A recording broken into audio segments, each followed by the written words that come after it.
নমস্কার বন্ধুরা, বিমণ্ডল জিকে চ্যানেলে সকলকে জানাই স্বাগত। আজকে আলোচনা করব টপ 10 কোশ্চেন আনসার নিয়ে।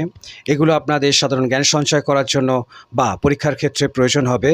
যদি আপনাদের এই প্রশ্ন উত্তরগুলো কোনো কাজে লাগে অতি অবশ্যই চ্যানেলটি সাবস্ক্রাইব করুন, লাইক করবেন, শেয়ার করবেন। আসুন বন্ধুরা, শুরু করা যাক আজকের প্রশ্ন উত্তর। পরের প্রশ্ন দেখো, আইএসএস পৃথিবীর চারিদিকে একবার পরিক্রমণ করতে কত সময় লাগে? রাইট অ্যান্সার হয়ে যাবে এখানে 90 ঘন্টা সময় লাগে। পরের প্রশ্ন দেখো, আইএসএস এ সাধারণভাবে কতজন অন্তরিক্ষ যাত্রী একসাথে থাকতে পারে? একসাথে থাকতে পারে 7 জন।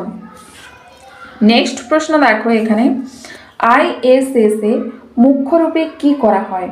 তো এখানে প্রধান রূপে করা হয় কি? বৈজ্ঞানিক অনুসন্ধান ও প্রয়োগ। পরের প্রশ্ন দেখো, আইএসএস কোন প্রকার শক্তিতে চালানো হয়? তো এটি চালানো হয় সৌরশক্তিতে। সৌরশক্তিতে চালানো হয় আইএসএস ইন্টারন্যাশনাল স্পেস স্টেশন। পরের প্রশ্ন এখানে দেখো, আইএসএস এর ওজন কত? তো এটির ওজন হচ্ছে কত হবে? 420 টন।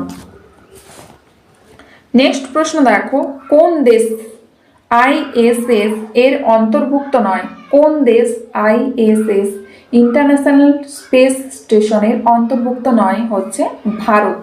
ভারতের অন্তর্ভুক্ত নয়। আইএসএস মিশনের প্রধান উদ্দেশ্য কি? এই মিশনের প্রধান উদ্দেশ্য হচ্ছে কি? অন্তরিক্ষে দীর্ঘকালীন অনুসন্ধান। পরের প্রশ্ন দেখো এখানে, স্পেস এক্স কোম্পানির স্থাপনা কবে হয়েছে? তো এই কোম্পানির স্থাপনা হয়েছে কবে?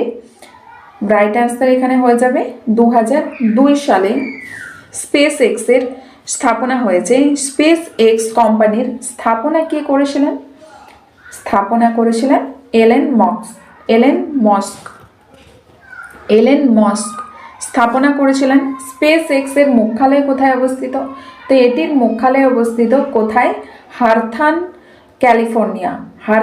ক্যালিফোর্নিয়ায়। এবং এর প্রথম সফল রকেট হচ্ছে ফ্যালকন 1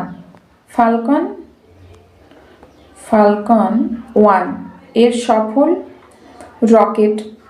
প্রথম সফল রকেট এবং প্রথমবার মানুষকে অন্তরিক্ষে পাঠান 2020 সালে স্পেস এক্স।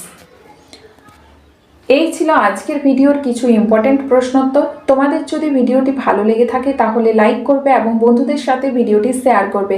যদি ভালো লেগে থাকে অবশ্যই কমেন্ট বক্সে কমেন্ট করে জানাবে। এছাড়াও যারা নতুন দেখছো তারা সাবস্ক্রাইব করে রাখবে।